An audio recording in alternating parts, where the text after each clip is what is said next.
Benarkah pernyataan biaya pakan sebanyak 75% hanya berlaku untuk unggas saja, bukan sapi?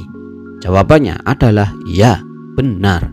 Pernyataan bahwa biaya pakan sebesar 75% hanya berlaku untuk unggas dan bukan untuk sapi adalah akurat, bolo. Biaya pakan dapat bervariasi tergantung pada jenis ternak, kondisi lokasi, dan metode pemeliharaan. Sapi cenderung memerlukan jumlah pakan yang lebih besar dibandingkan dengan unggas, dan biaya pakan sapi biasanya dapat menjadi komponen biaya yang signifikan dalam usaha peternakan. Sebagai perbandingan, biaya pakan unggas seperti ayam biasanya dapat mencapai sekitar 60-75% dari total biaya produksi. Sementara itu, untuk sapi, biaya pakan mungkin dapat membentuk persentase yang lebih rendah, tetapi masih tetap signifikan. Di sini kita sedikit bedah perbandingan antara kedua bahan pakan di depan, bolo. Kebutuhan protein. Kebutuhan protein untuk ternak seperti unggas dan sapi bervariasi tergantung pada fase pertumbuhan, jenis produksi, dan kondisi individu. Berikut adalah beberapa perkiraan kebutuhan protein untuk unggas dan sapi.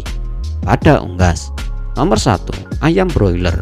Periode starter sekitar 22-24% protein pada pakan. Nomor 2, ayam broiler periode grower, sekitar 20-22% protein pada pakan. Nomor 3, ayam broiler periode finisher, sekitar 18-20% protein pada pakan. Nomor 4, ayam petelur atau layer, sekitar 16-18% protein pada pakan. Nomor 5, itik. Kebutuhan protein yang serupa dengan ayam tergantung pada fase pertumbuhan. Sedangkan pada sapi, nomor 1, sapi potong fase pertumbuhan, kebutuhan sekitar 12-16% protein pada pakan. Nomor 2, sapi potong fase pemeliharaan, kebutuhan sekitar 10-14% protein pada pakan.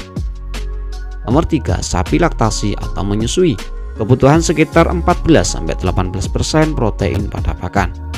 Nomor 4, sapi perah, kebutuhan protein yang bervariasi, dapat mencapai 16-20% protein pada pakan tergantung pada produksi susu dan fase laktasinya, bolo. Kesimpulannya, berdasarkan bukti dan fakta yang ada, penting untuk diingat bahwa biaya pakan kedua ternak antara sapi dan unggas sangat berbeda jauh, bolo. Sehingga sudah sepatutnya lah resiko, biaya, dan hasil dari kedua ternak ini juga cukup signifikan berbeda, bolo. Bagaimana pendapatmu tentang hal di depan? Tulis di kolom komentar ya, bolo. Jangan lupa like, share, dan subscribe. Sekian, salam ternak, semangat, bolo.